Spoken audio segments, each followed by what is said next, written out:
నమో గురుభ్యః. మనము మన వ్యాస భారతం చూసుకుంటూ వస్తూ ఉన్నాము. అరణ్య పర్వలో ఉన్నాము. మన యుధిష్ఠిరుడు ఎవరు? యుధిష్ఠిరుడు యుద్ధంలో స్థిరంగా ఉన్నవాడు. ఏమి యుద్ధము అన్నది ప్రశ్న. యుద్ధంలో ఆయన స్థిరంగా ఉన్నాడు. యుద్ధం జరగాలంటే కురుక్షేత్రం ఉండాలి. కురుక్షేత్రంలో స్థిరంగా ఉన్నాడా? లేదా కర్మలు కురు అని చెప్తూ ఉన్న ఆ క్షేత్రాన్ని వదిలిపెట్టి క్షేత్రజ్ఞుడై అక్కడి నుంచి ఆత్మస్థితిని చేరుకున్నాడా? స్వస్థితిలో ఉన్నాడా స్థిరంగా? కర్మల్లో ఉన్నాడా స్థిరంగా? చూద్దాము ఈలోగా మన యుధిష్ఠిరుడు. ఏదో ధనం లేదు, ఇందరికీ భరణం ఎట్లా అని బాధపడుతూ ఉంటే, ధనం గురించి నువ్వు ఆలోచన చెయ్యకో, కామము వద్దు, అర్థకామాలు రెండు వదిలిపెట్టు అని శౌనకుల వారు ఉపదేశం చేశారు. చేసి ఆయన నువ్వు సిద్ధి సాధించావంటే నువ్వు చెయ్యలేనిది ఇంక లేదు. కాబట్టి ప్రయత్నం చెయ్యి అని చెప్తే, ఆత్మసిద్ధి అన్నది ఆయనకి పట్టుకునేందుకు అంత స్థిరత్వము, ఇంకా స్థైర్యం లేదు. యుద్ధంలోనే స్థిరంగా ఉన్నాడు గాబట్టి, ఆత్మస్థైర్యం లేకపోవడం చేత ఆయనకి ఆ విధంగా అర్థం గాలేదు. కాబట్టి ఆయన ఏం చేస్తూ ఉన్నాడు అని చూస్తూ వెళ్దాము. వైశంపాయనుల వారు మనకు కథ చెప్తూ ఉన్నారు. మన వ్యాసుల వారు మనకు దీన్ని కథగా చెప్తూ ఉంటారు. మనం దాన్ని ఆధ్యాత్మికంగా అర్థం చేసుకుంటూ వెళ్ళాలి. శౌనకేన ఏవ ముక్తః తు కుంతీపుత్రః యుధిష్ఠిరः పురోహితముపాగమ్య భ్రాతృమధ్యే అబ్రవీత్ ఇదం. మన యుధిష్ఠిరుడు కుంతీపుత్రుడు శౌనకేన శౌనకుల వారి చేత ఏవం ఈ విధంగా ఉక్తః చెప్పబడ్డవాడై, శౌనకుల వారు ఈ విధంగా సుదీర్ఘంగా ఆయనకి ఉపదేశం చేస్తే మొత్తం విన్నాడు. విని ఇంక శౌనకుడిని వదిలిపెట్టి పురోహితుడి దగ్గరికి వెళ్ళాడు. ఆయన శౌనకుల వారి దగ్గర నుంచి ఆయన పురోహితుడు ధౌమ్యుల వారి దగ్గరికి వెళ్ళారు. పురోహితుడెవరు? ధౌమ్యుడెవరు? అని ఈ పదాలకు అర్థం చూద్దాము. ఇవాళంతా పదాలకు అర్థం చూస్తూ వెళ్దాము. పురోహితుడు అంటే పురం యొక్క హితాన్ని కోరుకునేవాడు. పురం అంటే ఏమి? దేహము.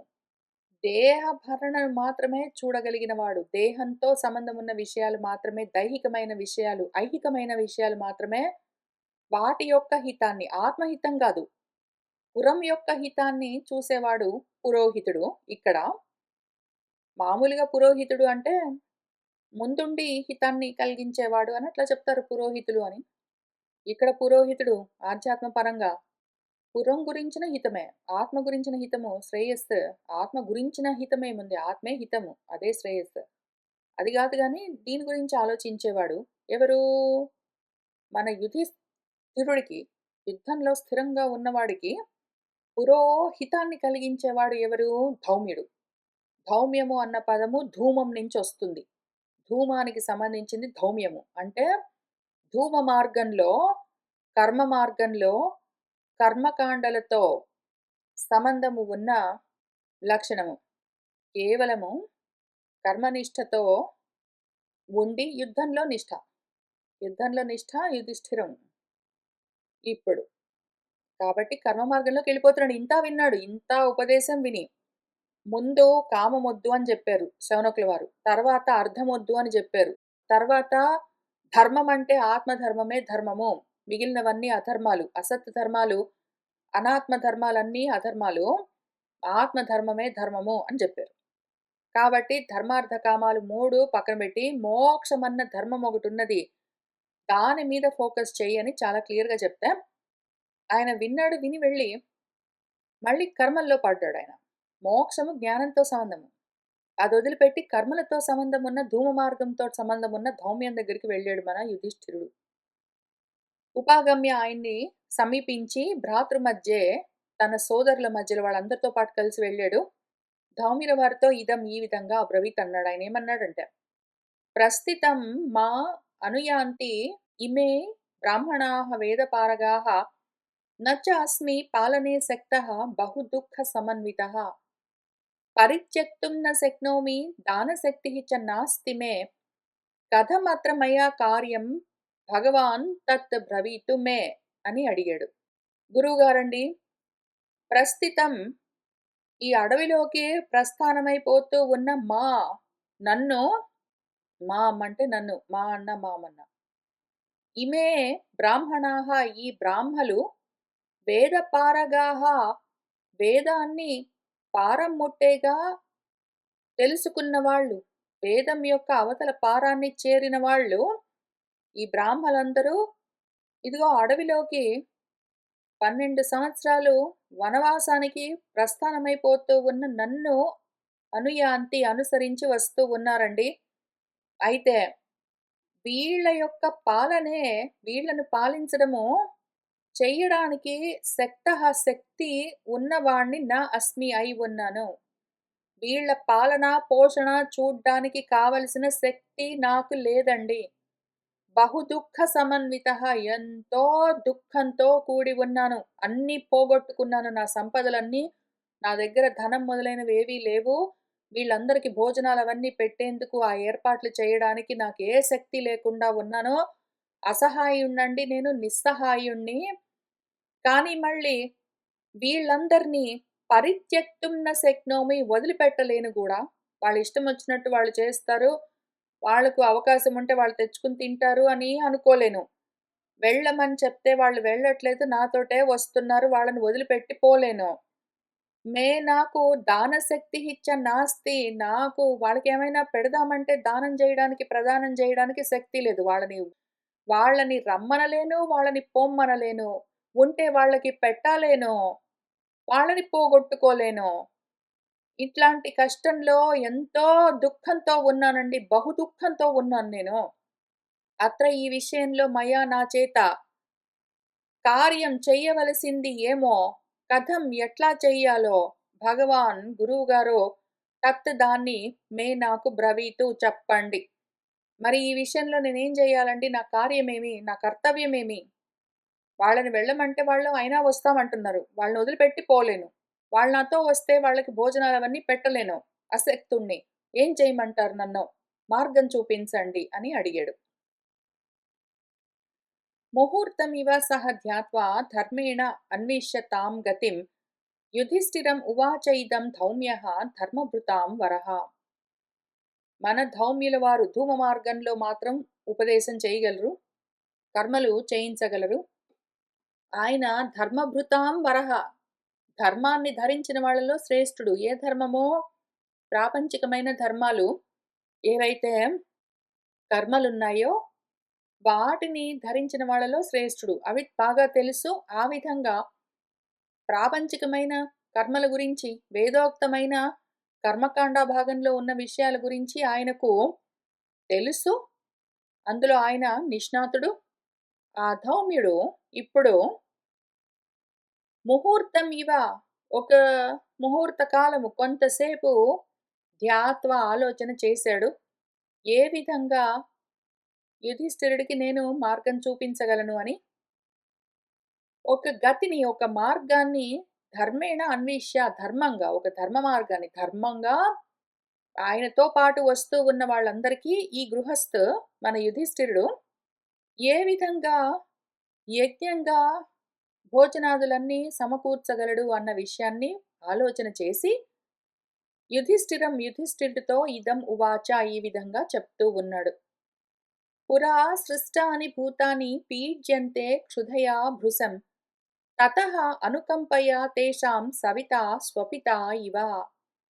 పురా ఒకానొక సమయంలో సృష్టాని భూతాని ఎప్పుడైతే సృష్టి ఆదిలో ఈ ప్రాణులన్నీ సృష్టించబడ్డాయో అప్పుడు అవన్నీ ప్రాణులేమో సృష్టించబడ్డాయి. కానీ భోజనం లేదు. దాంతో భృశం క్షుధయ అంటే ఆకలితో భృశం బాగా ఎక్కువగా పీడ్యంతే బాధపడ్డాయి. సృష్టి ఆదిలో, సర్గాదిలో మన స్రష్ట ప్రజాపతి ప్రజలను సృష్టించేసరికి ఆ సృష్టించబడ్డ ప్రజలకు అన్నం లేక ఆకలితో అవి చాలా అలమటించాయి. ఇంకా అప్పుడు ఏం చేశాడు మన స్రష్ట అంటే, సవిత అంటే ప్రసవించేవాడు అని అర్థం. సవిత అంటే సవిత్ర శబ్దానికి అర్థం ప్రసవించేవాడు. ఈ ప్రాణులన్నింటినీ ప్రసవించిన సవిత మళ్ళీ సూర్యుడినెందుకు ప్రాణుల్ని సూర్యుడు ప్రసవించట్లేదు కదా! సూర్యుడినెందుకు సవిత అంటారు అంటే, ప్రాణులన్నింటికి జీవాధారము సూర్యుడే. అది ఇక్కడ కింద చెప్తారు. కాక ప్రసిద్ధంగా ప్రపంచంలో సూర్యుడిని సవిత అనెందుకు పిలుస్తారంటే, దినాన్ని ప్రసవిస్తున్నందుకు. రోజును కల్పిస్తాడు, ప్రసవిస్తాడు కాబట్టి ఆయన్ని సవిత అని పిలుస్తారని కూడా చెప్తారు. రోజు సరే గాని, ఆయన యాక్చువల్లీ ప్రజలకు కావలసిన భోజనాలవన్నీ కలగడానికి కారణము. ఆయనేం చేశాడు ఆ సవిత ప్రజాపతి, స్రష్ట ప్రాణులను సృష్టించి స్వపిత ఇవ సొంత తండ్రిగా ఎందుకంటే పిత అంటే పాలనం చేసేదేదున్నదో అది పిత. పాతి రక్షతీతి అని పితా శబ్దానికి వ్యుత్పత్తి. రక్షించేది. సవిత అన్నప్పుడు ప్రసవించేది. ఏది? సవిత అన్నప్పుడు ప్రాణులను సృష్టించేది సృష్టికర్త. అదే మళ్ళీ పితాగా మారినప్పుడు స్థితి కారణం. పాలనం పోషణం చేస్తుంది కాబట్టి స్థితి కారణం. అదే సృష్టికర్త ఇప్పుడు స్థితికారకమై తేషాం వాళ్ళపైన అనుకంపయా దయతో గత్వా ఉత్తరాయణం తేజోరసాన్ ఉద్ధృత్య రశ్మిభిః దక్షిణాయనం ఆవృత్తః మహీం నివిశతే రవిః. ఉత్తరాయణం గత్వా ముందు ఉత్తరాయణానికి వెళ్ళి అక్కడ రశ్మిభిః తన కిరణాలతో తేజోరసాన్ తేజస్సు యొక్క రసాలను ఉద్ధృత్య పైకి తీసుకునొచ్చి మళ్ళీ దక్షిణాయనం ఆవృత్తః దక్షిణాయనానికి తిరిగి వెళ్ళి ఆ తేజో రసాలన్నింటినీ తేజోబన్నాలని పిలుస్తారు. తేజో అప్పు ఉన్నది అంటే అన్నం వస్తుంది. తేజో రసాలు అని ఇక్కడ 2 చెప్పారు. తేజస్ అంటే అగ్ని, రసం అంటే నీరు. ఈ రెండింటితో అన్నం కలుగుతుంది కాబట్టి ఈ 3 కలిపి తేజోబన్నాలని పిలుస్తారు. ముందు తేజస్సు, రసము రెండింటిని తీసుకుని దక్షిణాయనానికొచ్చి అక్కడ వాటిని మహీం భూమిలో మన రవి నివిశతే అక్కడ నిలిపాడు. ముందు ఉత్తరాయణం నుంచి తేజస్సు, రసాన్ని తీసుకునొచ్చి మళ్ళీ దక్షిణాయనంలో భూమిలో ఉంచాడు మన రవి. రవి అంటే వేగంగా ప్రయాణం చేసేదేదున్నది. మళ్ళీ మనము మన ఈశావాస్యంలో ఇంక చివరి మంత్రాల్లో సూర్యుడి గురించి చాలా నామాలు చూపించారు. అందులో రవి అని వచ్చినప్పుడు కూడా మన శంకర్ల వారు ఇచ్చిన భాష్యంలో అర్థం చూసుకుంటూ వచ్చాము. ఇంకిప్పుడు ఇంత దూరం వచ్చింది కదా మన కథ. తర్వాత క్షేత్రభూతే తతః తస్మిన్ ఓషధీపతిః దివః తేజః సముద్ధృత్య జనయామాస వారిణా. రెండున్నాయి మనకి. ఆ దివిలోని తేజస్సు ఉన్నది, మళ్ళీ వర్షము ఉన్నది, రసము. రసము ఉన్నది, తేజస్సు ఉన్నది. ఇంక రావాల్సిందేమి? ఓషధులు, అన్నం. తేజో అప్ అన్నం. తేజో అప్ అన్నం. తేజో బన్నం అని పిలుస్తారు. ఇప్పుడు మళ్ళీ అదే సవిత పిత అయ్యి ఆ తర్వాత క్షేత్రమయ్యి భూమిగా మారి ఉన్న సమయంలో ఓషధీపతి చంద్రుడు ఈ దివస్తేజ తేజస్సును వారిన నీటిని రెండింటినీ కలిపి ఆ నీటితో సముద్ధృత్య దాన్ని పైకి తీసుకునొచ్చి మొలకలుగా, చెట్లుగా, రకరకాల ఓషధీహి అన్నానికి కావలసిన పంటలుగా జనయామాస ఉత్పత్తి చేస్తాడు. అగ్ని, సోమము కలిసి నీటితో కూడి అన్నాన్ని ఉత్పత్తి చేసే విధానము. ఈ రకంగా ఈ చక్రము నడుస్తూ ఉంటుంది. ఇంకా అక్కడికే అయిపోలేదు.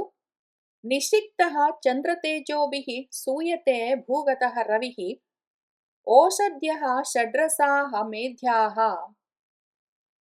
మన రవి తర్వాత భూగతః భూమిగా మారి చంద్రతేజోభిః చంద్రకిరణాలతో నిషిక్తః తడుపబడ్డవాడై, షడ్రసాః షడ్రుచులతో 6 రుచులతో ఉన్న, మేధ్యాః భుజించడానికి వీలుగా ఉన్న, అమేధ్యము అంటే తినరానివి అని అర్థం. మేధ్యము అంటే తినడానికి వీలుగా ఉన్న, ఓషధ్యః ఓషధులను, ధాన్యాలను మొదలైన వాటిని, సూయతే ప్రసవిస్తాడు మళ్ళీ. అంటే పుట్టిస్తాడు, కల్పింపజేస్తాడు. ఈ రకంగా ఏవైతే ఓషధులు కల్పించబడ్డాయో, కలిగాయో అది తత్ అన్నం ప్రాణినాం భువి. భూమి మీద ఉన్న ప్రాణులకు అది అన్నం.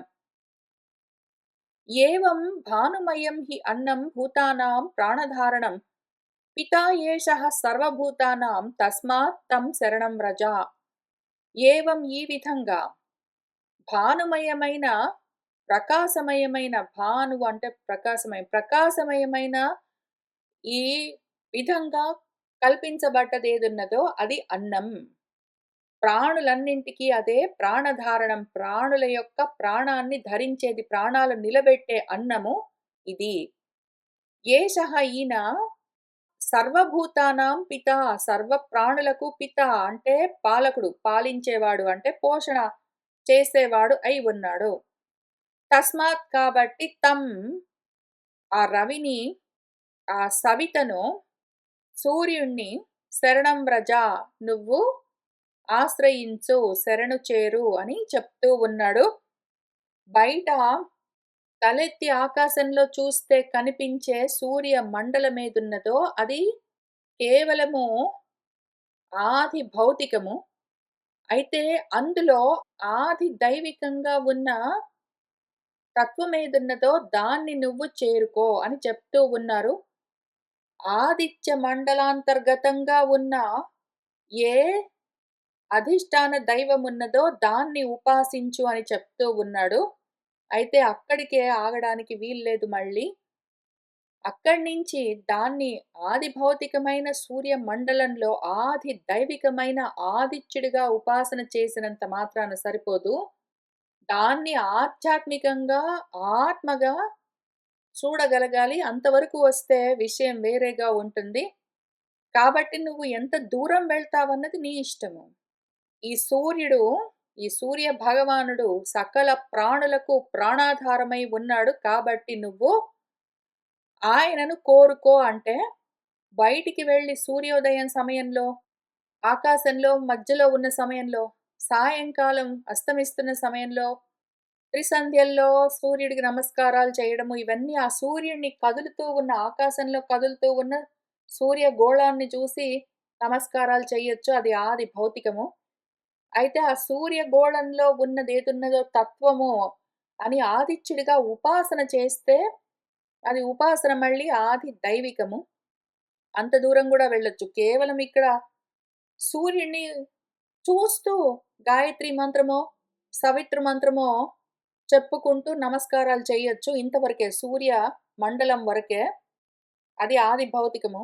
అయితే అందులో ఆదిత్యుడున్నాడు, దైవం ఉన్నదక్కడ అని ఆ విధంగా నమస్కారం చేస్తే, ఆ ఉద్దేశంతో చూస్తూ ఉన్న ఈ సూర్య గోళము కేవలము ఆలంబన. అయితే ఉన్నది అక్కడ భగవంతుడు, దైవం ఉన్నది అక్కడ అన్న ఉద్దేశంతో చేస్తే అది ఉపాసన ఆది దైవికము. అయితే అక్కడికి కూడా వెళ్ళొచ్చు. లేదా దాన్ని కూడా దాటి అసలు ఉన్నదంతా సవిత, నిజంగా ప్రాణుల యొక్క సృష్టి, స్థితి, లయము చేసేదంతా కూడా ఆత్మే గదా అని తెలుసుకుని, ఆ ఆత్మే అన్నము, అదే అన్నాదము. అన్నం అన్నాదయేవచ అని మన ఉపనిషత్తులు, మన భగవద్గీతాది శాస్త్రాలన్నీ అదే చెప్తూ ఉన్నాయి. కాబట్టి అన్నం అదే. అన్నము పరబ్రహ్మము అని చూసుకుని దాన్ని కూడా చేరొచ్చు. దాన్ని నాకు వేరుగా గాదు, మళ్ళీ ఆధ్యాత్మికంగానే దాన్ని చేరొచ్చు. అన్న బ్రహ్మోపాసన అని మళ్ళీ ఇంకొకటి కూడా మనం చదువుకోబోతూ ఉన్నాం తైత్తిరీయంలో. విషయం ఇది. నువ్వు ఎంత దూరమైనా వెళ్ళొచ్చు. ఆది భౌతికం దగ్గర ఆగొచ్చు. లేదా దాన్ని దాటి ఆది దైవికం దాకా వెళ్ళొచ్చు, అక్కడ ఆగొచ్చు. లేదా దాన్ని కూడా దాటి ఆధ్యాత్మికంగా నిన్ను నువ్వు చేరుకోవచ్చు. ఈ మార్గంలో వెళ్ళొచ్చు చేయగలిగితే. తస్మాత్ కాబట్టి ప్రయత్నం చెయ్యి అని ఆయన మన ధౌమిల వారు చెప్పారు. రాజానహి ఆయన ధౌమిల వారెవరు? ధూమ మార్గం కాబట్టే ఈశావాస్యోపనిషత్తులో పైన చెప్పిందంతా జ్ఞాన మార్గం. కింద 8వ మంత్రమో, 9వ మంత్రం దగ్గర ఒక 7, 8 మంత్రాలు మొత్తము కర్మ మార్గం, ఇటు సైడ్ ఉపాసనా మార్గం కాబట్టి అందులోకొచ్చేసిందిది. మన ఉపాసకుడు సూర్యుడిని చూసి, "నీ కిరణాల్ని కొంచెం పక్కకు తప్పించు, నేను వెళ్ళవలసి ఉంది" అని ఆయన ఏదో చెప్తూ ఉన్నాడు అని మంత్రాలున్నాయి. వాడుకునే వాళ్ళని బట్టి వాళ్ళు దాన్ని ఏ విధంగానైనా సాధించొచ్చు. ఇంతకి మనవాడు ఆ మార్గం చూపించాడు.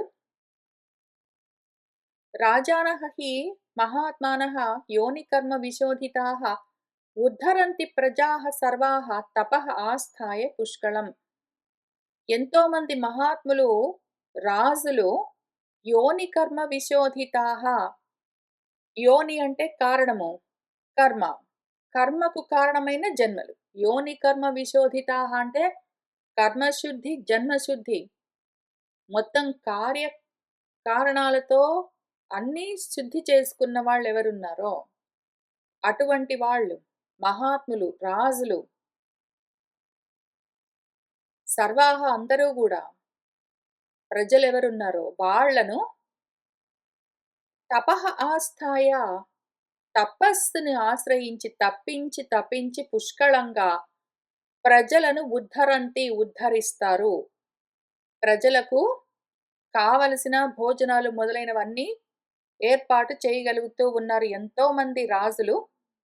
ఈ విధంగా చిత్తశుద్ధి కలిగిన వాళ్ళు, మహాత్ములు తపస్సు ఆచరించి ప్రజలకు కావలసిన విధంగా పంటలవన్నీ పండించారు. కాబట్టి నువ్వు కూడా ప్రయత్నం చేసుకో.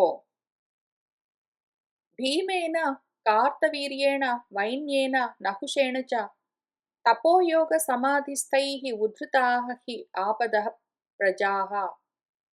భీముడు, కార్తవీర్యుడు, వైన్యుడు, నహుషుడు మొదలైన వాళ్ళందరూ కూడా తపోయోగ సమాధిస్థైః తపస్సు యోగ సమాధులతో కూడిన వాళ్ళై, ఆ సమాధిలో స్థిరంగా నిలబడ్డ వాళ్ళై, ప్రజలను ఆపదల్లో నుంచి అంటే భోజనం లేక బాధపడుతూ ఉంటే అటువంటి స్థితిలో నుంచి ఉద్ధృతాహ పైకి తీసుకుని వచ్చారు అని చెప్తూ ఉన్నారు. ఈ వైన్యుడి కథ మనము చాలా విస్తారంగా మన భాగవతంలో చూస్తూ వచ్చాము.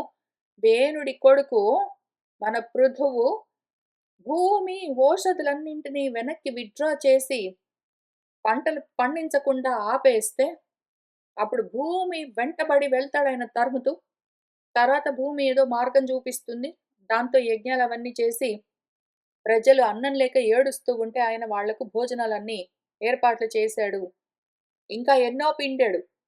మన భూమిని ధేనువును చేసి కామధేనువులాగా కోరుకున్న కోరికలన్నింటినీ ఆయన అందులో నుంచి పిండాడు అని మన భాగవతం చెప్తూ ఉన్నది. ఆ విధంగా ఎంతో మంది తపస్సుతో, యోగ సమాధితో అందులోనే స్థిరంగా ఉండి ప్రజలను ఇటువంటి ఆపదల్లో నుంచి బయటపడేశారు. కాబట్టి నువ్వు కూడా ప్రయత్నం చెయ్యి.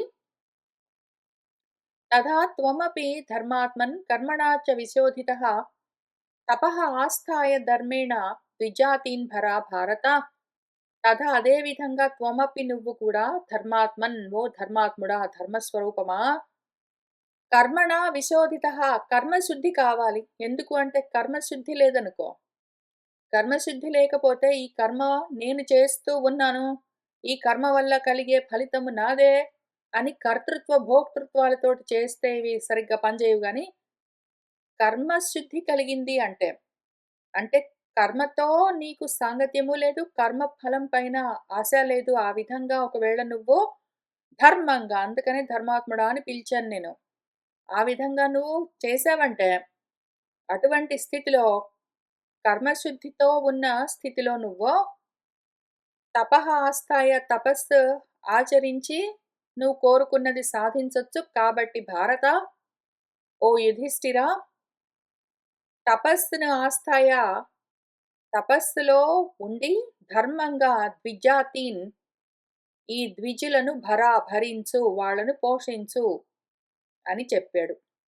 ఏవ ముక్తః తు ధౌమ్యేన తత్కాల సదృశం వచః ధర్మరాజः విశుద్ధాత్మ తపః ఆతిష్ఠత్ ఉత్తమం. ఏవ ముక్తః తు, ఈ విధంగా చెప్పబడ్డవాడై ధౌమ్యుడి చేత మన ధర్మరాజు తత్కాల సదృశం వచః, ఆ సమయానికి కావలసింది. ఒకవేళ మన గురువు గారు ఆత్మ మార్గం కూడా చూపించొచ్చు. అయితే ఈ కాలానికి, ఈ సమయానికి, ఈ పరిస్థితుల్లో ఆయనకు ఏ సలహా, ఉపాయమైతే సదృశము తగి ఉంటుందో, ఆ కాలానికి అనుగుణమైన మన ధర్మరాజుకి అవసరమైన మార్గాన్ని ఆయన చూపించాడు. ఇంకా మన ధర్మరాజు విశుద్ధాత్మ, చిత్తశుద్ధితో, కర్మశుద్ధే చిత్తశుద్ధి. ఎందుకంటే కర్మల్ని శుద్ధి చేసామంటే కర్తాభావము లేదు, ప్రతిఫలాపేక్ష లేదు, కర్త లేదు, భోక్త లేదు. ఆ విధంగా ఉంటే కోరికలు లేవు. కోరికలు లేకుండా ఉన్న చిత్తము శుద్ధమై ఉంటుంది, అంతఃకరణం. ఆ రకంగా ఆత్మ అంటే అంతఃకరణం ఇక్కడ. అది శుద్ధంగా ఉన్నది. దాంతో ఆయన ఉత్తమమైన తపస్సును అతిష్ఠత్ ఆచరించాడు. ఎట్లా అంటే యోగమాస్థాయ ధర్మాత్మ వాయుభక్షః జితేంద్రియః గాంగేయం వారి ఉపస్పృశ్య ప్రాణాయామేన తస్థివాన్. మన ధర్మాత్ముడు అంటే అర్ధకామాలు వదిలిపెట్టాడు, ధర్మం ఒకటే పట్టుకున్నాడు. జితేంద్రియ, ఇంద్రియ నిగ్రహాన్ని సాధించి ఇంద్రియాల్ని తన వశంలో పెట్టుకుని, వాయుభక్ష, వాయువు భోంచేస్తూ, యోగమాస్థాయ, యోగాన్ని ఆశ్రయించి, గాంగేయం వారి ఉపస్పృశ్య, గంగానది జలాల్లో శుచి అయి ప్రాణాయామంతో నిలబడ్డాడు. ప్రాణాయామం చేశాడు, ప్రత్యాహారం చేశాడు, ధారణతో ఆయన ధ్యానం చేస్తూ ఉన్నాడు. ఆ స్థితిలో ఆయన సమాధి స్థితిలో ఉండగా తతః దివాకరః ప్రీతః దర్శయామాస పాండవం దీప్యమానః స్వపపుషా జ్వలన్నివ హుతాసనః. తతః ఇంక దివాకరుడు ప్రీతః, ఎంతో ప్రీతి చెందినవాడై పాండవం, మన పాండవుడికి, ధర్మరాజుకు దర్శయామాస, దర్శనమిచ్చాడు. దీప్యమానః స్వవపుషా, ప్రకాశమయమైన తన రూపంతో, జ్వలన్నివ హుతాసనః, జ్వలిస్తున్న అగ్నిలాగా, ఏదో జ్వలిస్తున్న అగ్ని శిఖలాగా ఆయన ఒక రూపాన్ని ధరించి మన ధర్మరాజుకు దర్శనమిచ్చాడు. ధర్మరాజుకు కనిపించి ఏం చెప్తున్నాడంటే, యత్ తే అభిలషితం రాజన్ సర్వం ఏతత్ అవాప్స్యసి అహమన్నం ప్రదాస్యామి సప్త పంచచత్తే సమాహ ఫలమూల ఆమిషం శాకం సంస్కృతం యత్ మహానసే వన్యం చ వివిధం తుభ్యం ఇతి ఉక్త్వా అంతరధీయత. రాజన్, ఓ రాజా, ఎత్తి ఏదైతే తే అభిలషితం, నువ్వు కోరుకున్నదేదున్నదో, ఏతత్ సర్వం, అది మొత్తము అవాప్స్యసి, పొందుతావు. నువ్వేం కావాలని కోరుకున్నావో అదంతా పొందుతావు. అహం, నేనే నీకు అన్నాన్ని ప్రదాస్యామి, ప్రదానం చేస్తాను. నువ్వు కోరుకున్న అన్నాన్ని నేను ప్రదానం చేస్తాను. తే, నీ కోసము సప్త పంచ సమాహ, 7, 5, 12 సంవత్సరాలు నీకు భోజనాన్ని నేను కల్పిస్తాను, నేనే ప్రదానం చేస్తాను. ఎత్తి ఏదేదైతే నువ్వు మహానసే, మహానసము అంటే వంటిల్లు, నీ వంటింట్లో నువ్వు ఏదేదైతే సంస్కృతం వండుతావో వాటన్నింటినీ, శాఖలు, శాఖలు అంటే శాకాహారాలు, ఆకుకూరలు, ఫలాలు, పళ్ళు, మూలాలు, కందలు మొదలైనవి, ఏవో రకరకాల దుంపలు, ఆమిషము, మాంసము, ఏదైనా సరే, వివిధమైన వన్యం, అడవిలో దొరికేవి ఏవైనా సరే. నువ్వు అరణ్యంలో ఉంటున్నావు కాబట్టి అరణ్యంలో దొరికే కందమూలాలు, ఫలాలు, మాంసము, శాకాహారాలు, కూరగాయలు, ఆకుకూరలు, ఏవైనా నువ్వు నీ వంటింట్లో ఏవేవి వండుకుంటావో అవన్నీ కూడా ఈ అడవిలో రకరకాలవి, నువ్వు కోరుకునేవన్నీ తుభ్యం నీకు ప్రదానం చేస్తాను, నీకు అందేలాగా చూస్తాను అని చెప్పి ఉక్త్వా అంతరధీయత, ఆయన అంతర్ధానమైపోయాడు. లబ్ధ్వా వరం తు కౌంతేయః జలాత్ ఉత్తీర్య ధర్మవిత్ మహానసే తదా అన్నం తు సాధయామాస పాండవః. మన కౌంతేయః, మన ధర్మరాజు ఆ విధంగా వరం లబ్ధ్వా, వరాన్ని పొంది, ఆ ధర్మవేత్త, ధర్మం తెలిసినవాడు, ధర్మంగా ఒక గృహస్థు ఏ విధంగా వంట చెయ్యాలి, చేసిన భోజనాన్ని, తయారు చేసిన భోజనాన్ని అందరికీ పెట్టి తాను ఏ విధంగా తినాలి, ఇవన్నీ తెలిసినవాడు. మనుస్మృతి మొదలైన వాటిలో ఏ విధంగా వ్రాసి ఉంచారో అవన్నీ ఆ విధంగా ఆయన చేయగలిగినవాడు, తెలిసినవాడు, చేస్తాడు కూడా. ధర్మవేత్త కాబట్టి ధర్మం తెలుసు ఆయనకి. ధర్మ జిజ్ఞాస ఉన్నది, ధర్మం తెలుసుకున్నాడు, దాన్ని ఆచరిస్తూ ఉన్నాడు. కాబట్టి ఆయనకు ఆ ధర్మానికి అనుగుణమైన వరం కలిగింది. దాంతో ఆయన జలాత్ ఉత్తీర్య, గంగా నదిలో నుంచి అక్కడ ఉండి ఈ ధ్యానం చేస్తూ ఉన్నాడు కదా. సూర్యుడిని చూసి ఆయన నమస్కరిస్తూ యోగాన్ని ఆచరించాడు కాబట్టి ఆ తపస్సు, ఈ వరం కలిగేసరికి ఇంకా నీళ్ళలో నుంచి బయటికొచ్చాడు. అక్కడి నుంచి ఆయన స్నానం అయిపోయింది, సంధ్యోపాసన అయిపోయింది, ఆయన కోరుకున్న వరం కూడా కలిగింది, జపాలు తపాలన్నీ అయిపోయాయి కాబట్టి ఇంక ఇంట్లోకొచ్చాడు. వంటగదిలోకి వెళ్ళాడు మహానసే. ఆయన వంటగదిలో తదా ఇంకప్పుడు ఆయన అన్నాన్ని మన పాండవుడు ధర్మరాజు సాధయామాస వండాడు. మన ధర్మరాజు ఇంకా ఇంట్లో ఉన్నవి, ఆ అడవిలో దొరికే కాయగూరలు, ఏవో దుంపలు, మాంసము మొదలైనవి ఏవేవి ఉన్నాయో అక్కడ అందరికీ కావలసినంత సమృద్ధిగా వాటిని తీసుకుని వచ్చాడు. వంటగదిలో ఆయన వంట చేశాడు. ఇక్కడ కూడా అంతే, మన ధర్మరాజు వంట చేసి పెట్టాడు అని చూపించారు. మన మనుస్మృతిలో కూడా అంతే, గృహస్థు చేస్తాడు అని చెప్పారు. రామాయణంలో కూడా రామచంద్రమూర్తి వంట చేసి సీతకు తినిపించారు. మరెందుకో మధ్యలో ఆడవాళ్లే వంట చేయాలని మార్చేశారు. ఎక్కడ మారిందో తెలీదు. గృహస్థాశ్రమంలో ఉన్నంత వరకు గృహి, ఆ గృహంలో ఉన్నవాడు ఎవడైనా సరే గృహి, ఆడవాళ్ళైనా సరే మగవాళ్ళైనా సరే ఇద్దరు సమానంగా బాధ్యతలు నిర్వర్తించాలి. కాబట్టి వంట ఎవరు చేస్తారన్నది ముఖ్యం కాదు. వంట చేసి అందరికీ పెట్టి వాళ్ళు తినాలి. మన శాస్త్రాలైతే ఆ గృహస్థు ఎవరున్నారో, భర్త అంటే భరించేవాడు, ఆయనే భరించాలి. భరణం ఆయనదే కాబట్టి బాధ్యత. వంట కూడా ఆయనే చేసి అందరికీ పెట్టి ఆయన తర్వాత తినాలి అని రాసి పెట్టారు. కాబట్టి ఆయన వంట వండాడు.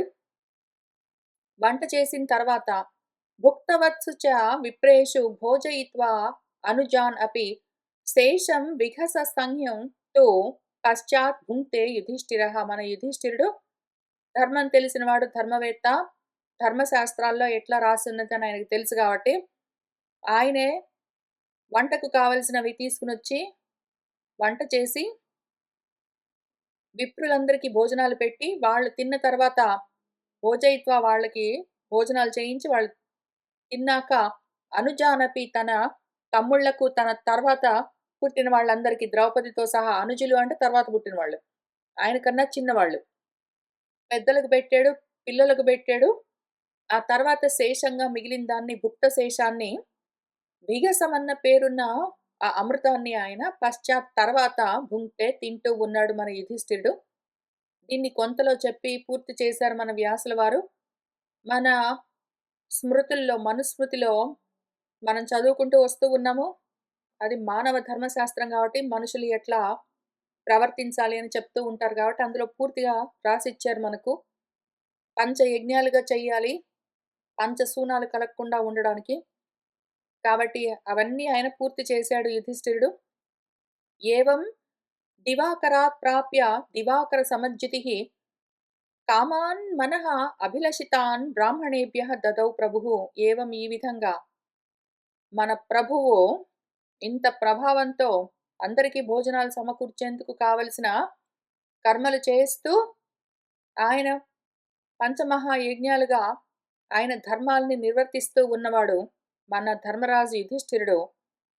దివాకరాత్ ప్రాప్య, దివాకరుడి నుంచి పొందిన ఈ వరం వల్ల దివాకర సమజ్జితిః, దివాకరుడంతా ప్రకాశంతో ఉన్నాడు.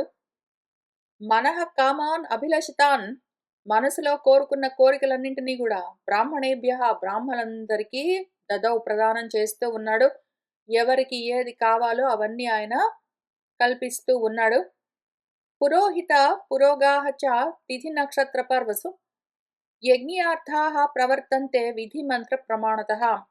ఇంకా మన పురోహితుడు ముందు ఉండి మన ధర్మరాజు చేత ఏ తిథిలో, ఏ నక్షత్రంలో, ఏ పర్వదినంలో ఎటువంటి యజ్ఞాలు చెయ్యాలి, ఏ ఉద్దేశంతో చెయ్యాలి, ఏ దేవతల్ని ఉద్దేశించి చెయ్యాలి, ఏ పదార్థాలతో, ద్రవ్యాలతో వాటితో చెయ్యాలి అవన్నీ చెప్పి చేయిస్తూ ఉండగా, విధిపూర్వకమైన శాస్త్ర ప్రమాణంతో మంత్రపూర్వకంగా యజ్ఞాలన్నీ ప్రవర్తిస్తూ ఉన్నాయి. ఆయన ఆ విధంగా కర్మలు చేయిస్తూ ఉన్నాడు. తతః కృతస్వస్త్యైనాః ధౌమ్యేన సహ పాండవాః ద్విజసంఘైః పరివృతాః ప్రయయుః కామ్యకం వనం. తతః ఇంకా మన పాండవులందరూ ధౌమ్యేన సహా ధౌమ్యుల వారితో పాటు కలిసి కృతస్వస్త్యైనాః అందరూ మంగళవచనాలు పలుకుతూ ఉండగా ద్విజసంఘైః పరివృతాః ఆ బ్రాహ్మలందరూ ఆయన చుట్టూ రాగా అక్కడి నుంచి కామ్యకం వనం ప్రయయుః కామ్యక వనానికి వెళ్తూ ఉన్నాడు. మళ్ళీ ఆయన కామ్య కర్మల్లోకి వెళ్ళిపోతూ ఉన్నాడు. ఇది ఒకటి అసలే ధూమ మార్గము. రెండోది కామ్య కర్మలు. ద్విజులు లేరా? ఉన్నారు. అక్కడ ఉన్నది రెండే రెండు. ఒకళ్ళు ద్విజులు, ఒకళ్ళు పాండవులు. పాండవులు క్షాత్ర మార్గము, ద్విజులు బ్రహ్మ మార్గము. బ్రహ్మ మార్గంలో ఉన్న వాళ్ళు క్షాత్ర మార్గాన్ని అవలంబిస్తున్న వాళ్ళతో వెళ్తూ ఉన్నారు. ఉన్నవి మనకి రెండే రెండు మార్గాలు, బ్రహ్మ మార్గం, క్షాత్ర మార్గం. వైశంపాయనుల వారి తర్వాత ఏం జరిగిందని చెప్తున్నారు.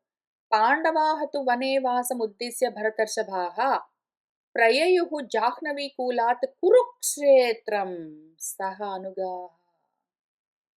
మన భరతర్షభులు, భరత శ్రేష్ఠులు, పాండవులు వనేవాసముద్దిశ్య వనవాసం చేయడం కోసం ఆ ఉద్దేశంతో జాహ్నవీకూలము గంగాకూలం నుంచి, గంగా తీరం నుంచి బయలుదేరి సహ అనుగాహ వాళ్ళని అనుసరించి వస్తూ ఉన్న వాళ్ళతో కలిసి ఎక్కడికి ప్రయయుః వెళ్తూ ఉన్నారో ప్రయాణమై కురుక్షేత్రం. కర్మలు కురు, కర్మలు ఎక్కడ జరుగుతాయో అక్కడికి వెళ్తూ ఉన్నారు. కర్మ మార్గంలోకి వెళ్తూ ఉన్నారు. సరస్వతి దృషద్వత్యౌ యమునాంచ నిషేవ్యతే యయుః వనేన ఏవ వనం సతతం పశ్చిమాం దిశం. సరస్వతి ఏమున్నది ఇంతే విషయం మనకు. సరస్వతి అంటే సంసారం, దృషద్వతి అంటే బండరాళ్లతో గుండ్రాళ్లతో ఉండేది అని అర్థం, యమున అంటే యామనము చేసేది, నియమించేది అని అర్థం. ఇవన్నీ మళ్ళీ మనకు దేహ ప్రాణ ఇంద్రియాలు.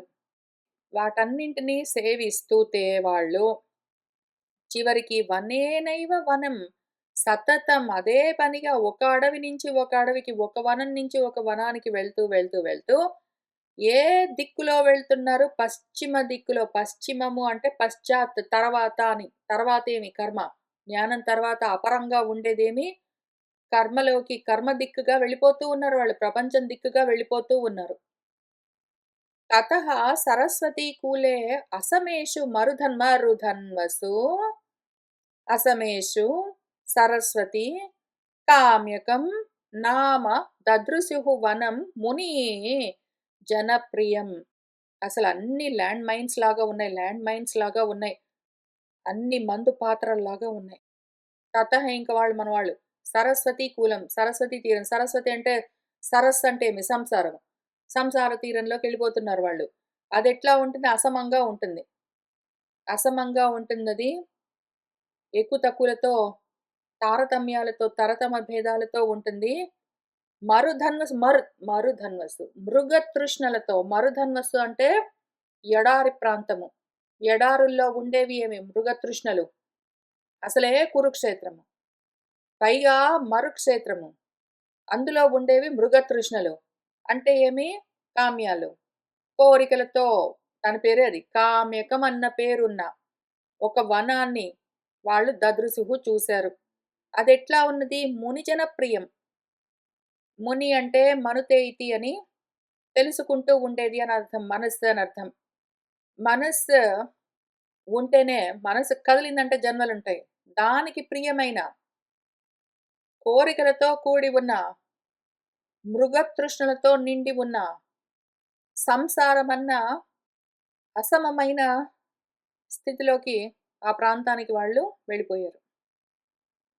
తత్ర తే న్యవసన్ వీరాः వనే బహుమృగద్విజే అన్వాస్యమానాः మునిభిః సాంత్వమానాः చ భారత. తత్ర అక్కడ మన కామ్యక వనంలో మన వాళ్ళు వీరులు ఆ వనంలో బహుమృగ ద్విజే ద్విజులు మృగాలు చాలా ఉన్న ఆ అడవిలో నివసిస్తూ ఉన్నారు. ద్విజులు అంటే పక్షులు, మృగాలు అంటే జంతువులు. రకరకాల జంతువులు, పక్షులు ఉన్న ఆ అడవి అని చెప్పుకోవచ్చు. కానీ ఇక్కడ ఆధ్యాత్మికంగా ద్విజులు అంటే బ్రాహ్మలు, మృగములు అంటే వేటాడేవి. క్షాత్ర మార్గంలో ఉన్నవి అని అర్థము. క్షాత్రము, బ్రాహ్మము మళ్ళీ. బ్రహ్మ క్షత్రాలు 2 కలిసి ఉన్న అక్కడ వనంలో వాళ్ళు నివసిస్తూ ఉన్నారు.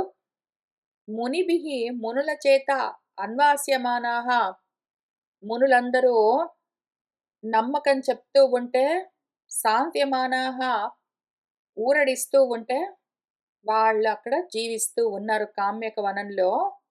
కామ్యకర్మలు చేస్తూ మనవాళ్ళు మృగతృష్ణుల వెంటబడి. ఇంకా భోజాః ప్రవ్రజితాన్ శ్రుత్వా వృష్ణయః చ అంధకైః సహ పాండవాన్ దుఃఖసంతప్తాన్ సమాజగ్ముః మహావనే. పాంచాలస్య చ దాయాదాః దృష్టకేతుః చ చేదిపః కేకయాః చ మహావీర్యాః భ్రాతరః లోకవిశ్రుతాః. ఈ విధంగా మన పాండవులు ఎంతో దుఃఖాన్ని పొంది ఉన్నారు. ప్రవ్రాజితులై ఉన్నారు. ప్రవ్రజిత వాళ్ళ అడవిలోకి ప్రస్థానం చేశారు. వానప్రస్థం చేశారు వాళ్ళు. వనవాసం చేస్తూ ఉన్నారు అని తెలుసుకుని శృత్వా విని భోజులు, వృష్ణివంశం వాళ్ళు, అంధక వంశం వాళ్ళు అందరూ కలిసి ఆ మహావనంలో ఆ అడవిలో మన పాండవులను కలవడానికి సమాజగ్ముహు వచ్చి వాళ్ళని కలిశారు. భోజులు, వృష్ణివంశం వాళ్ళు, అంధక వంశం వాళ్ళే కాకుండా పాంచాల దేశం వాళ్ళు మన ద్రౌపది వైపు వాళ్ళు వాళ్ళ దాయాదులు అంటే వాళ్ళ పుత్రులు, వాళ్ళు దృష్టకేతు, వాళ్ళు చేదిరాజు. ఎవరు? మన నకులుడు పెళ్లి చేసుకున్నాడు. దృష్టకేతు చెల్లెల్ని అంటే మన శిశుపాలుడి చేదిరాజు కూతుర్ను మన నకులుడు పెళ్లి చేసుకున్నాడు. వాళ్ళు ఆ చేదిరాజు రాజ్యం వాళ్ళు, కేకేయ రాజ్యం వాళ్ళు, మహావీరులందరూ లోకంలో ఎంతో పేరున్న సోదరులు అందరూ గూడా అంటే వాళ్ళ సంబంధీకులందరూ గూడా మన పాండవులకు సంబంధీకులు, కుంతి సంబంధీకులు, మాద్రి సంబంధీకులు, అట్లానే వీళ్లకు పిల్లనిచ్చిన మామలు, బావలు వాళ్ళందరూ గూడా వీళ్ళు ఇంత ఆపదను పొంది వనవాసం చేయడానికి అడవిలోకొచ్చారని తెలుసుకుని వీళ్ళని కలవడానికి వచ్చారు. అభివాద్య మహాబాహుః ధర్మరాజం యుధిష్ఠిరం రాజ్ఞా మూర్ధని ఉపాఘ్రాతః భీమేన చ మహాభుజః సుభద్రాం అభిమన్యం చ రథం ఆరోప్య కాంచనం ఆరురోహ రథం కృష్ణః పాండవైః అభిపూజితః సైన్య సుగ్రీవయుక్తేన రథేన ఆదిత్యవర్చసా ద్వారకాం ప్రయయో కృష్ణః సమాశ్వాస్య యుధిష్ఠిరం. ఇంక వచ్చిన వాళ్ళు వచ్చినట్టు వాళ్ళ బంధువులను తీసుకుని వెళ్తున్నారు. ఎందుకంటే ఇక్కడ వనవాసం చేయమని నియమం ఎవరికున్నది? మన పాండవులకు 5గురికి వాళ్ళతో పాటు ద్రౌపది వాళ్ళ 6గురికే ఉన్నది. మిగిలిన వాళ్ళందరూ గూడా వీళ్ళతో పాటే వచ్చారు మరి. ఊళ్ళో నుంచి వెళ్ళగొడితే ఏం చేస్తారు? అందరూ కలిసి వాళ్ళ కొడుకులు మన ధర్మరాజాదులకు కలిగిన పుత్రులు, వాళ్ళ భార్యలు అందరూ గూడా వచ్చారు గదా! కాబట్టి వాళ్ళ బంధువులొచ్చారు. వాళ్ళని తీసుకుని వెళ్ళిపోతూ ఉన్నారు. ముందు మన మహాబాహువు, మన పరాక్రమవంతుడు, మన కృష్ణుల వారు, మన మహాభుజుడు ధర్మరాజం యుధిష్ఠిరం అభివాద్య, పెద్దవాడు కాబట్టి ధర్మరాజుకు నమస్కారం చేశాడు. రాజ్ఞా మూర్ధని ఉపాఘ్రాతః, మన ధర్మరాజు చేత ధర్మరాజు కృష్ణుని దగ్గరికి తీసుకుని కౌగిలించుకుని తల మీద ముద్దు పెట్టుకున్నాడు. అట్లానే మన మహాభుజుడు, మన కృష్ణుల వారు భీముడి చేత కూడా భీముడికి నమస్కారం చేశాడు. భీముడు కూడా ఆలింగనం చేసుకుని ముద్దాడాడు.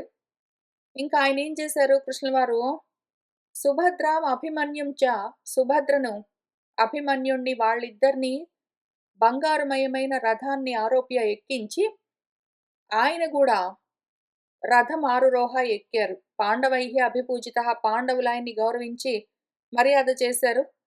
ఆయన ఇంక వెళ్ళొస్తానని చెప్పాడు. ఆయన చెల్లెల్ని అల్లుణ్ణి ఇద్దరిని రథం ఎక్కించారు. ఆయన కూడా ఎక్కారు. సైన్యము సుగ్రీవము అన్న గుర్రాలు పూంచిన సూర్య వర్చస్సుతో ఉన్న ఆ రథాన్ని ఆయన కూడా ఎక్కి కృష్ణవారు ఏం పర్వాలేదులే అంతా మంచిగా జరుగుతుందని ఏం చెప్పారో ఏంటో తెలీదు, యుధిష్ఠిరుణ్ణి సమాశ్వాస్య ఊరడించి ద్వారకా నగరానికి ప్రయాణమై వెళ్ళిపోయారు. కాబట్టి సుభద్రను అభిమన్యుణ్ణి తీసుకుని ఆయన బయలుదేరి వెళ్ళిపోయారు. తతః ప్రయాతే దాసార్హే దృష్టద్యుమ్నః అపి పార్షతః ద్రౌపదేయాన్ ఉపాదాయ ప్రయయౌ స్వపురం తదా. పాంచాల దేశం నుంచి దృష్టద్యుమ్నుడు వచ్చాడు, ద్రౌపది వాళ్ళ సోదరుడు. ఆయన ఈ విధంగా దాసార్హుడు మన కృష్ణుల వారు ఆయన చెల్లెల్ని అల్లుణ్ణి తీసుకుని వెళ్ళిపోయిన తర్వాత ఈయన ఈ పురుషతుడి కొడుకు అంటే మన ద్రుపదుడి కొడుకు దృష్టద్యుమ్నుడు ద్రౌపదికి కలిగిన 5 కొడుకులను కూడా తన రథాన్ని ఎక్కించుకుని తనతో పాటు వచ్చిన రథాల్లో ఎక్కించుకుని తన పురానికి పాంచాల దేశానికి ప్రయాణమై వెళ్ళిపోయాడు. ఆ తర్వాత దృష్టకేతు స్వసారంచ సమాదాయ అథ చేధిరాట్ జగామ పాండవాన్ దృష్ట్వా రమ్యాం శుక్తిమతీం పురీం. దృష్టకేతు ఎవరు? చేతిరాజ్ మన శిశుపాలుడి కొడుకు దృష్టకేతు. ఈ శిశుపాలుడికే అంటే దృష్టకేతుడికి ఒక చెల్లెలు కూడా ఉన్నది, స్వస. ఆమె పేరు కరేణుమతి అని చెప్తున్నారు. ఇక్కడెక్కడ రాలేదు, తర్వాత వస్తుందేమో తెలీదు. ఆమె నకులుణ్ణి పెళ్లి చేసుకున్నది అని చెప్తూ ఉన్నారు.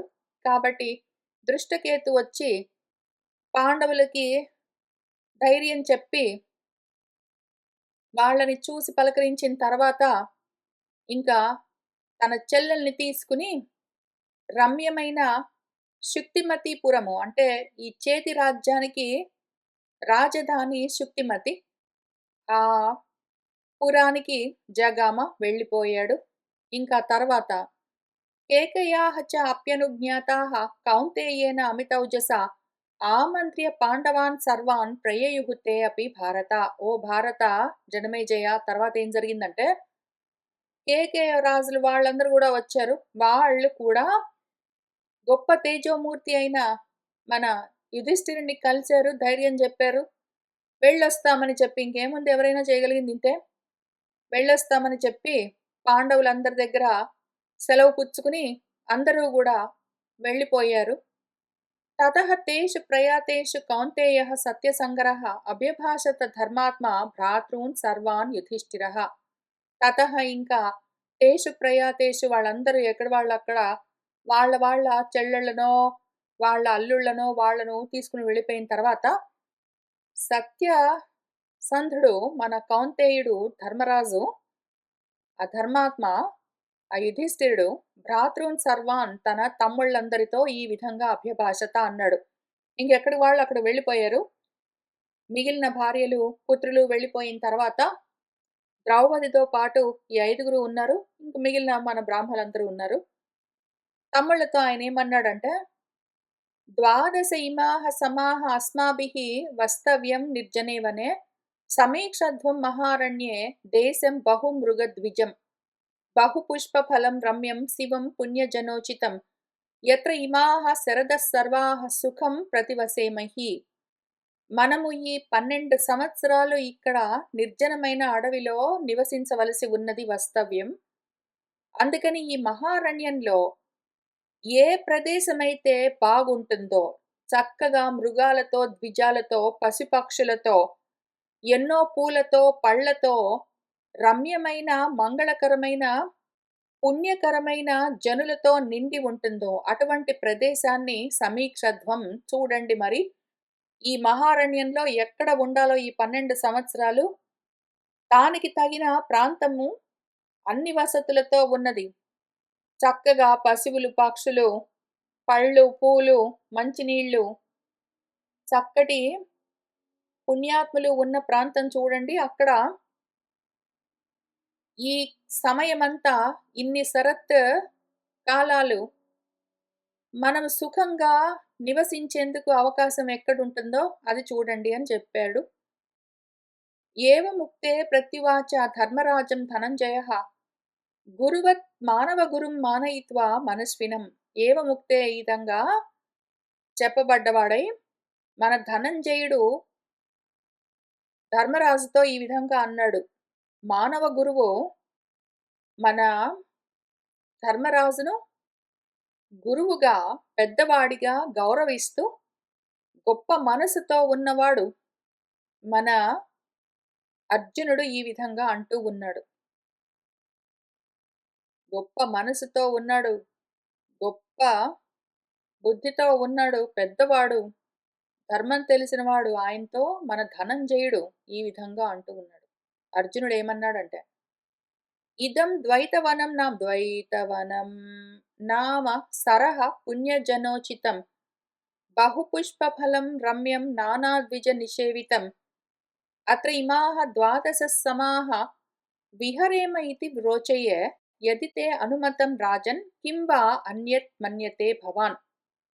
ఇదం ఇక్కడ ద్వైతవనం, ద్వైతవనం ద్వంద్వాలతో కూడి ద్వైతము, అద్వైతంలో నుంచి పూర్తిగా ద్వైతంలోకి వెళ్ళిపోతూ ఉన్నాడు, కర్మలోకి వెళ్ళిపోతూ ఉన్నాడు. ద్వైతవనం అని ఒకటి ఉన్నది, ఒక సరస్సు, మళ్ళీ సంసారం, పుణ్యజనులతో నిండి ఉన్నది, జనులతో నిండి ఉన్నది. ఎన్నో పూలు, పళ్ళు, రమ్యమైన, అందమైన ఏవో రకరకాల పక్షులు, మృగాలతో నిండి ఉన్నది. అక్కడ ఈ 12 సంవత్సరాలు మనము విహరించొచ్చు అని అనుకుంటూ ఉన్నాను. యది ఒకవేళ నీకు అనుమతి అయితే, నువ్వు ఒప్పుకుంటే రాజన్, నీకిష్టమైతే ఈ ద్వైతవనంలో ఉందాము. కిం వా అన్యత్ మన్యతే, ఇది కాకపోతే నీకు ఇంకేదైనా వేరే ఇంకేమైనా అభిప్రాయం ఉంటే చెప్పు. భవాన్, నీకు వేరే ఇంకేమైనా ఆలోచన ఉంటే చెప్పు, లేకపోతే నాకున్న ఆలోచన ఇది అని ఆయన అర్జునుడు చెప్పాడు. యుధిష్ఠిరుడు ఏమన్నాడంటే, మమాపి ఏతత్ మతం పార్థ త్వయా యత్ సముదాహృతం గచ్చామ పుణ్యం విఖ్యాతం మహత్ ద్వైతవనం సరహా. అవునంతే పార్థ, నువ్వు చెప్పింది నిజమే. మమాపి, నాకు కూడా, ఏతత్ మతం, నా అభిప్రాయం కూడా ఇదే. మనం ద్వైతంలోనే ఉందాం పట్టు, అద్వైతం వద్దు. త్వయా యత్ సముదాహృతం, నువ్వు చెప్పింది బాగుంది, నాకు కూడా నచ్చింది. గచ్చామ, వెళ్దాం పటు. పుణ్యం, గొప్ప పుణ్యకరమైంది. పుణ్యం ఉన్నది అంటే పాపం కూడా ఉంటుంది. మహత్ ద్వైతవనం, ఎందుకంటే ద్వైతం అది ద్వంద్వాలతో ఉంటుంది.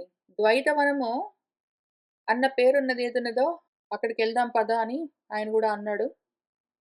వైశంపాయనుల వారు మనకు చెప్తున్నారు. తతః తే ప్రయయుః సర్వే పాండవాః ధర్మచారిణః బ్రాహ్మణైః బహుభిః సార్ధం పుణ్యం ద్వైతవనం సరహ. తతః, ఇంక తే, వాళ్ళందరూ, సర్వే ధర్మచారులు, ధర్మ మార్గంలో ఉన్నారు, కర్మ మార్గంలో ఉన్నారు. పాండవులందరూ కూడా బయలుదేరారు. బ్రాహ్మణులతో సహా సార్ధం కలిసి పుణ్యకరమైన ద్వైతవనం అన్న సరస్సు దగ్గరికి వెళ్తూ ఉన్నారు. బ్రాహ్మణాః స అగ్నిహోత్రాః చ తథా ఏవ చ నిరగ్నయః స్వాధ్యాయినః భిక్షవః చ సజపాః వనవాసినః బహవః బ్రాహ్మణాః తత్ర పరివవృహు యుధిష్ఠిరం. బ్రాహ్మలందరూ ఆయన వెంట వెళ్తూ ఉన్నారు.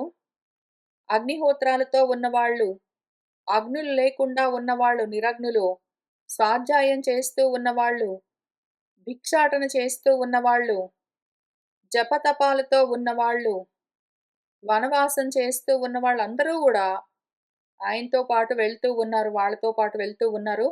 ఎంతోమంది బ్రాహ్మలు యుధిష్ఠిరుడితో పాటు పరివ్రాజకులయ్యారు. వాళ్ళందరూ గూడా తపస్వినః, సత్యశీలాః, శతశః సంస్కృతవ్రతాః, ఎంతోమంది వందల కొద్దీ సంసితవ్రతాః, గొప్ప నియమాలతో ఉన్నవాళ్ళు, వ్రతానుష్ఠానంతో ఉన్నవాళ్ళు, సత్యమే శీలమై ఉన్నవాళ్ళు, తపస్సులాచరిస్తూ ఉన్న వాళ్ళందరూ గూడా ఆయనతో పాటు వెళ్ళారు. తే యాత్వా పాండవాః తత్ర బహుభిః బ్రాహ్మణైః సహ పుణ్యం ద్వైతవనం రమ్యం వివిశుః భరతర్షభాః. తే పాండవాః, మన పాండవులు ఎంతో మంది బ్రాహ్మలతో కలిసి యాత్వా ప్రయాణమై వెళ్ళి ఆ పుణ్యకరమైన ద్వైతవనము, ఆ రమ్యమైన ద్వైతవనంలోకి మన భరత శ్రేష్ఠులు వివిశుః ప్రవేశించారు అన్న చోట ఈ అధ్యాయం ముగిసింది. ఆ తర్వాత ఏం జరిగింది ఏమి అని మనం వచ్చే వారం కలిసి కూర్చొని చదువుకుంటూ ముందుకు వెళ్దాం. ఇంతకీ అంత ఉపదేశం చేస్తే గూడా కర్మ మార్గంలో ఉన్న మనసు అక్కడే ఉంటుంది. కర్మనిష్టలో ఉన్న మనసుని వెనక్కి తిప్పడం కష్టము.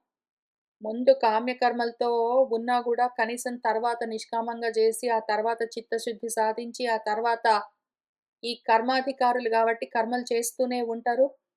ఎంతో కొంత జ్ఞానం కలుగుతూ ఉంటే ఆ తర్వాత కర్మల్ని వదిలిపెట్టి, ఆ తర్వాత ఆత్మజ్ఞానంతో వాళ్ళు ఆ ఆత్మస్థితిని ఆ సాధకుడు పొందడం చాలా దూరం వెళ్ళాలి. కామ్యకర్మల్లో ధర్మాలనుకుంటూ ప్రాపంచికమైన ఏవో అనుష్ఠానాల్లో ఉన్నాడు. ఇంక ఎంతో దూరం వెళ్ళాలి. కాబట్టి చూస్తూ వెళ్దాము. మన ధర్మరాజు యుధిష్ఠిరుడు అన్న పేరుతో మన గురించే మనకు చెప్తూ ఉన్నారు వ్యాసుల వారు.